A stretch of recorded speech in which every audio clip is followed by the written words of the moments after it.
तर बघू शकता आपली होममेड चटणी आता फ्रीजमध्ये ह्याला मस्त स्टोअर करून ठेवायचं. नाही तर थोडंसं पंख्याला पण तुम्ही की नाही सुकून ह्याला छान ठेवू शकता. आणि महिनाभर तर कशी राहतील. थोडंसं पाणी आणि मीठ जसं पाहिजे तसं पाणी कमी जास्त झाल्यावर आपल्याला मीठ पण कमी जास्त करावं लागते. त्याच्यामुळे ह्याच्यामध्ये मी मीठ ॲड केलेलं नाही आहे.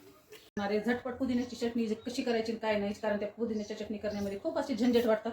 आणि कोणत्याही काही करू द्या, समोसा करू द्या, कोणती इडली करू द्या, ढोकळा करू द्या, त्याच्यासोबत चटणी जी आहे ना कंपल्सरी लागते. आणि तेच जर प्रीमिक्स आहे ना तुम्ही मठ्ठ्यामध्ये पण यूज करू शकता. तर चला त्याचं प्रीमिक्स कसं करून खायचं आणि किती दिवसासाठी करून खायचं ते पण तुमच्यासोबत शेअर करणार आहे. तर चला झटपट चटणी होण्याचं प्रीमिक्स जे मी तुमच्यासोबत शेअर करणार आहे, त्याच्यामध्ये काय काय इन्ग्रेडियंट्स लागणार आहे ते पण दाखवणार आहे. तर चला करूया सुरुवात.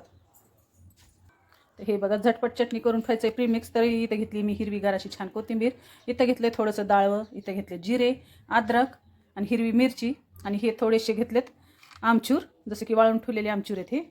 आणि हे बघा हिरवागार असा आपल्या घरचा पुदिना आहे. आणि हे आहे थोडंसं काळं मीठ. तर चला आता एवढं जे आहे इन्ग्रेडियंट्स ह्याच्यापासून आपल्याला होममेड प्रीमिक्स करून ठेवायचे चटणीचं. तर कसं करणार आहे काय नाही ते नक्की बघा. मी टाकणार ह्याच्यामध्ये डाळवं आणि पुन्हा टाकणारे जिरे.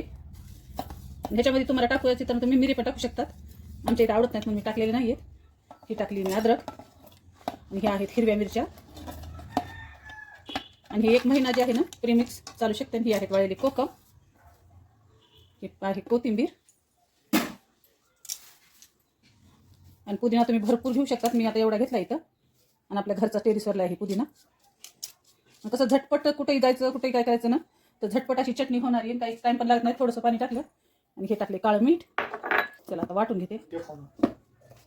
चला आता आपलं प्रीमिक्स जे ना छान तयार झाले.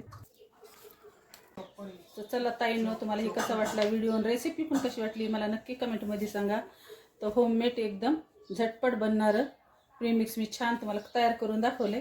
आणि की नाही उन्हाळ्यामध्ये पुदिना खाल्लेलं खूप चांगलं असतं, जसं की शरीराला पण उष्णतापासून खूप वाचवतंय.